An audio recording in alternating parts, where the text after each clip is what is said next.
Sorley MacLean, he was writing this in the 1930s, you know, and nobody had ever done this before. The kind of poetry he was writing, it was new and fresh, the poetry, but also he had a great mind for history. You know, he knew exactly what had happened, so it's very important that he recorded this in his poem. There were other village poets and local poets writing about things, you know, this he did it in the wider context of what was happening in the world and in Europe, which is why he was he was a very innovative poet in many ways, hugely innovative poet.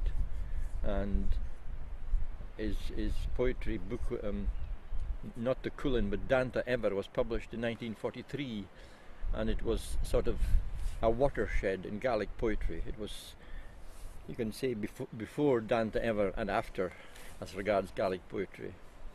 He was a major poet in his, you know, whichever way you look at it, even in a British context, he was a major poet. It mentions Mackay in the poem, the excerpt that we just read, and it's interesting also because the Mackays came from, some of the Mackays came from Sutherland, and they were actually building the place they were staying in Rasay House. And where are we? What's the significance of this plaque?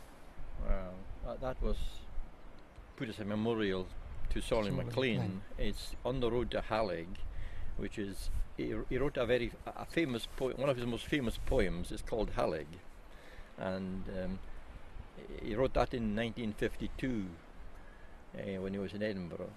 But it's quite it caused us a sensation, really, the poem. It's made Hallig the village famous, probably, which is why there's a memorial here, and a lot of people come to see Hallig. They come to visit Hallig because of the poem, and it's well known as a place that was cleared. But it's only a symbol of the clearances. There's hundreds and hundreds of places cleared in the Highlands, you know. And I see the poem Hallig is on the cairn as well, and there's another plaque on the other side, sort of telling it's a memorial to Sorley. Sorley died in 1996. Yeah. That's right. The funeral was in Portree. He was buried in Portree.